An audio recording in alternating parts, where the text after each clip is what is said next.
Next, we're going to have up Ms. Lily Harvey. She is a tireless advocate for those suffering from opiate use disorder. She's doing remarkable things, helping, I think, bring attention. Sorry. 4 years ago, I received a phone call that no parent expects. My youngest daughter, Millie, was found in a park in central Louisiana, unresponsive. I rushed 2 hours to be at her side. When I arrived at the hospital, I saw a beautiful 28-year-old girl on a ventilator. Her hair and her skin was perfect.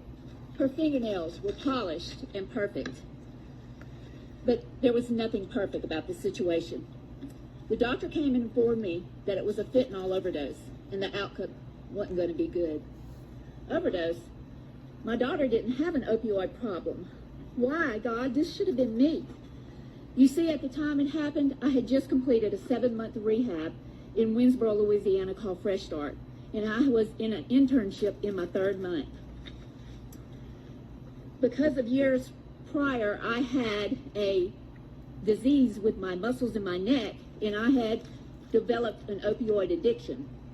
When I couldn't get the amount of pills that I needed from my doctor, I took to the street.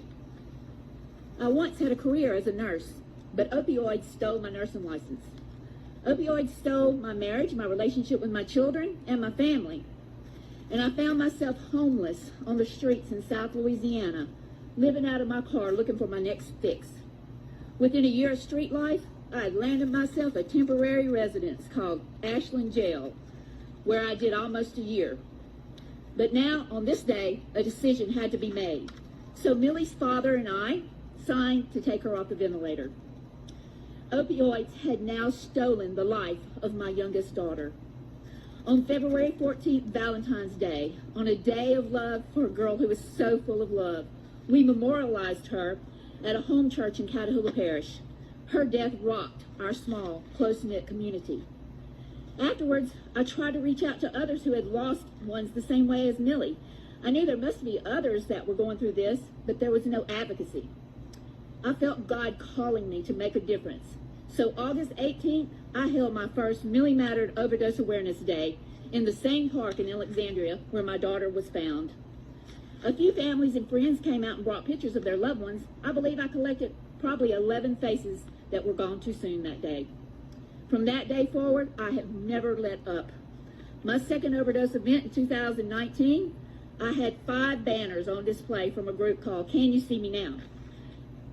Those groups were led by Stacy James and Tracy Carter, 2 mothers out of Arkansas who lost their sons, Hagen and Trey, to opioid overdose as well. What an impact it was when people came and saw 750 faces compared to just the 11 the year before. This year, I will hold my 4th annual Overdose Awareness Day. Unfortunately, I will be displaying 3,600 faces, and 80% of those are opioid related. The crisis is affecting the state as a whole, and I had to find a way to reach more. In 2019, I met a lady called Debbie Nadler of Las Vegas. She had a vision to hold awareness walks in every state across the country. She lost her son Brett at the same time I lost Millie, also to an opioid overdose. She asked me to be the coordinator for our state. This past March, I host walks in West Monroe, Winsboro, Alexandria, and Lafayette. The response was better than I expected. Over 500 people came to walk. Debbie wanted to make the walks a little bit more personal, so for each state, she created a banner to represent the people that had gone in our state. Along with the banners of Can You See Me Now, we grabbed the attention of local news outlets and shared much-needed conversations in our state. Mothers came out and talked about their children, their families. They felt comfortable for the first time being around others that had experienced the same as them. These families face so much stigma. It's hard for them to come forward. The faces on the banners, though, you can see, they look like you. They look like me. We're just a handful of grieving mothers who are trying to put out hell with a water gun. And with God's help, we're building an army, and we will fight on. Thank you, Mark.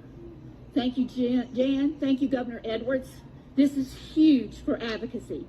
Millie Mattered and so did the thousands of lives that have been lost in this state to the opioid crisis.